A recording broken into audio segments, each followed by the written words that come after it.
Tonight on KGW News, digging out from rock bottom. I threw away my career. I walked away from a lot of friends and family. The new local program that's already seeing success, getting people on the path to sobriety. Plus, all happened very quickly, and then they just started shooting at him. A father allegedly shot at a gas station by a group of teens. Why his family says it seemed to come out of nowhere. Then, if you took a peek at your 401k today, you might need to hear this. Panic is not a good investment strategy. But financial advisors say are better options when it comes to riding out the rocky market. And how plans for a new music venue coming to Southeast Portland are starting to take shape.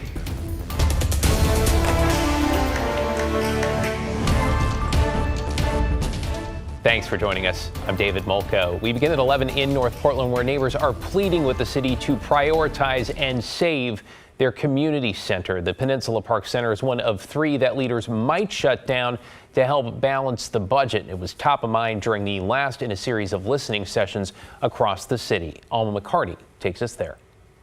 My neighbors and I are outraged by the proposed closing of one of Portland's 3 smaller community centers. With a $93 million budget shortfall, Portland city staffers proposed a series of cuts. It seems like we're only ever talking about cutting programs and never about raising additional revenue. Among the recommendations, the possible closure of one of 3 community centers in Peninsula Park, in Montevilla, or in St. John's. There's so few opportunities for kids to get out of the house and into environments that are open to everyone, so that they can interact with kids from all backgrounds. At Thursday's budget listening session, Portlanders urged counselors to prevent a closure and the elimination of recreational programs. Please keep all neighborhood community centers open, and please keep camps running. And continue to work to create a sustainable funding model for our parks and recreation system.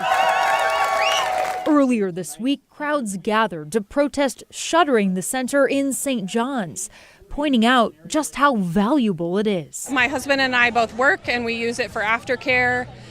We're planning on having our kindergartner go there next year, and honestly, it would be really a huge loss for our family. We need this community center. We need all the community centers. That's what makes Portland great. City Council President Ilana Pertogini explained closing these centers isn't a done deal. There are 2 more important steps still. The mayor needs to release his proposed budget, and then council will have the opportunity to make amendments to that budget before we pass the final budget. So nothing is set in stone at this point. Mayor Keith Wilson is expected to propose his budget at the beginning of May, and then council will work on it until the middle of June. City staff have proposed cuts across the board, with only emergency services like fire and police not on the chopping block. David? Yeah, you might say this is all part of the process. Thank you, Alma. In an update tonight, a Hillsboro father is facing a long recovery after investigators say a group of teenagers shot him Monday night while his young son was in the car. We talked to the victim's stepdaughter today, who says her stepfather, who goes by T, was hit multiple times while he stopped for gas at an Arco on Northeast Cornell and 17. She says the group of teens yelled at him and then opened fire. Bystanders rushed in to help T until emergency crews got there. His stepdaughter says he's already undergone multiple surgeries on his lower body, but T is conscious and should survive. It'll be a really long recovery. He'll probably need intensive rehab and then physical therapy. People don't deserve this. This shouldn't happen to people. Police say they arrested the teens a couple of hours later. They have now been charged with attempted murder and assault. To get you caught up on tonight's other headlines now, our crews caught part of a police chase on video this evening as Multnomah County deputies were tailing a suspect in what they say is a stolen U-Haul that started at the Wood Village Fred Meyer around 6:30 and ended near Northeast Sandy and 122nd. Deputies say they laid out spike strips at one point, and by the time the U-Haul stopped, it had 3 flat tires. The suspect tried to run, authorities say, but police canines tracked them down. In Clark County, the medical examiner has released the cause of death for a Skyview High School football player. 16-year-old William Liam Sloan passed away last October from sudden cardiac death and mitral valve disease. Sloan was a junior and a lineman for the football team, with friends calling him a loyal friend. Skyview honored him during a game the weekend after his death. And architects have filed the permit for a new Live Nation music venue in Portland's Central East Side, giving us a better idea of what might be included there. The building would be 3 stories tall, include a mezzanine, room for food services, and space for 3,500 fans. It's slated for an empty site just north of the Hawthorne Bridge. Developers say it would create more than 400 jobs and open next year. Opponents try to get the city to deny the project, arguing having Live Nation operate the venue would hurt independent venues and artists, though the city approved the plan. Okay, let's take you outside now on this Thursday night with a live look over downtown Portland, where it is 48 degrees. And while we've got a warm up on the way tomorrow, first we have to get through a fairly chilly night. Matt Zafino's here with the first look at your weather impact forecast. Hey there, Matt. It's nice and clear out there, David. A really beautiful night. Moon low in the western sky right now. 48 degrees, as I mentioned. Humidity is coming up, but I think we're looking more of a frost situation than a fog situation tomorrow morning because the air mass is still pretty dry. But look at this, it's already down to 42 in Beaverton, 40 in King City, 46 in Sherwood, Happy Valley's at 45, it's 38 out in the Coast Range. So already getting chilly around Northwest Oregon, 41 in fact right now at Tillamook. So we're seeing the temperatures drop off pretty quickly, but interestingly enough, we're actually a little bit warmer than we were at this time last night. A degree warmer in Portland, 4 warmer in Hillsboro, 5 warmer in Scappoose, but that will change with the clear sky. We'll get some rapid cooling overnight tonight, and that will lead to frost. So there is a frost advisory up for much of western Oregon, save the Coast Range, and interestingly enough, the Portland area. So frost advisories all around us here because it'll get colder in the outlying areas. If you've got any early gardens out, you might want to give them a little protection overnight tonight. Now, our average date of our last freeze, not frost, but freeze, has already passed for Portland, but you can see for Vancouver, Hillsboro, Salem, and Battleground, it's still much later into April. David? A lot of folks looking forward to the warm up in the afternoon. Thanks so much, Matt. Developing tonight, K through 12 schools are facing a major ultimatum. The Trump administration is requiring them to certify that they are eliminating diversity, equity, and inclusion practices, or they're going to lose federal funding. That's according to a notice sent today by the Education Department. Schools were told they have 10 days to comply or face a loss of federal money. It includes grants and contracts. The administration has said any school policy that treats students or staff differently because of race is illegal. We've reached out to several local districts to see how they plan to respond. We, of course, will let you know when we hear back.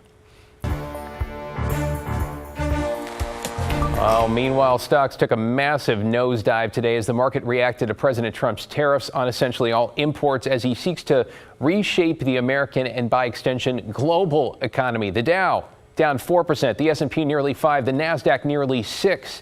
In the biggest single-day loss since 2020. NBC's Julie Sirkin has the latest. Fallout today after President Trump announced sweeping tariffs that will affect everything from the cost of cars, alcohol, even toys. The markets are going to boom, the stock is going to boom, the country is going to boom. Fears of an escalating trade war sending the stock market plummeting. Markets in sell-off mode big time. Taxes hitting almost every country. The average tariff is going to be about 25% and could cost the average family as much as $5,000 a year. A 10% minimum on all trading partners. What the White House calls a reciprocal tariff on dozens of countries they say are ripping off the U.S. China facing an additional 34% increase on top of a 20% tariff already in effect. And goods from the European Union, a 20% import tax. Adversaries and allies treated the same. I'm announcing that the government of Canada will be responding by matching the U.S. approach. And already Americans are feeling the squeeze. Stellantis automaker pausing operations at a Canadian plant and temporarily laying off 900 American workers. Trump's team out in full force defending the tariffs. We've got to take this country in a different direction. But for now, that direction could lead small businesses down a rough path. It could be as much as $50,000 more for us to import our goods. Adam Fazakerly and his wife own Lay & Go. Their big seller is the cosmetic bag that they manufacture in Cambodia, which was just hit with an additional 49% tariff. He says they tried to manufacture their product in the U.S. and couldn't. We looked to 13 different manufacturers in our country, and the thing that they kept saying is, you're just going to move it to China because that's where it belongs. And as the reality of his tariffs sets in, President Trump is heading to his Florida golf resort. It's still not known if Liberation Day could turn into a liability. And here on Capitol Hill, some Republicans are joining Democrats in pushing back. For example, Trump loyalist Senator Chuck Grassley, who hails from the farm-heavy state of Iowa, introducing a bipartisan bill today that would give Congress more power over future tariffs. In Washington, Julie Sirkin, NBC News.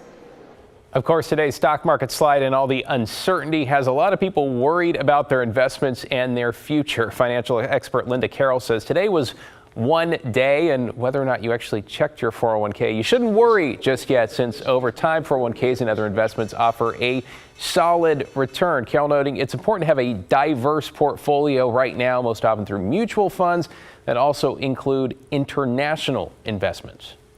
I think the biggest thing, what we talk to our clients a lot about is, just kind of, take a breath, right? This is the markets really just trying to sort through this new information and figure out how to move forward.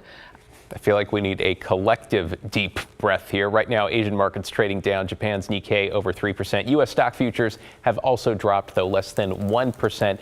If you have questions or need help with strategy amidst the uncertainty, check in with a financial advisor. And keep an eye on KGW.com and our TV app that is KGW Plus for continuing coverage of the tariffs over the coming weeks and months and their local impacts. We're following up tonight on Washington County's drug deflection program and hearing from one man who graduated today after choosing treatment over jail. Blair Best has his story. Homelessness for Robert Mahoney lasted 8 months. I was in a rough stage in my life. He was first on the streets of Portland before migrating to Hillsboro this past fall. Every day I had no real purpose, no real direction, no real goals. Robert used meth and was eventually arrested for possession in September. That arrest happened around the same time Washington County's drug deflection program started. That's when the Oregon law change went into effect, recriminalizing small amounts of hard drugs. Counties could then offer what's called deflection, the option of treatment over jail for people caught solely with possession, people like Robert. Because I wanted to get out. I didn't know, I couldn't find the resources, and in my psychosis state due to the drug use, I wasn't thinking clearly. But once I was able to, somebody comes along, guardian angel, whatnot. These programs, they point you in that direction, and it's your choice. You have the keys to your own shackles. Having that moment of that first interaction is, I think, one of the most important parts of my job. Nick Haskell is also in recovery and leads a deflection outreach team at 4D Recovery in Hillsboro. When police come across someone who qualifies, they text Nick. I get out there as quickly as I can, meet with them. That's where my outreach takes place. We watched that happen to this man in Multnomah County on the streets of Old Town back in early September. I don't know if I want to do it or not. Why? Because I want to be out here with my family. They're not necessarily ready to let go of that security, that a lot of us find in using substances. Yes, sir. It works. Since September in Washington County, about 80 people have qualified for deflection. 3 have graduated from the up to 6-month program, with another set to finish next week. So while it's not the answer for everyone, you can't expect 100% of people for it to work. Those at 4D Recovery say that doesn't mean it's out of reach. The architects of 4002, which recriminalized drugs, they built in a treatment-first approach all through sort of the intervention process. So that, let's say 80% right now that's not getting it, a high percentage of them are eventually going to get pushed into treatment through the criminal justice system. It's very much possible. But you got to commit to the clean, stay focused on the progress, small goals to hit the big, and eventually you will get there. When it comes to deflection in Multnomah County, recent data shows that just over 200 people were offered deflection. 141 of them said yes, and just 34 completed the process. Completion in Multnomah County means that someone engages with at least one referral within 30 days. Blair Best, KGW News.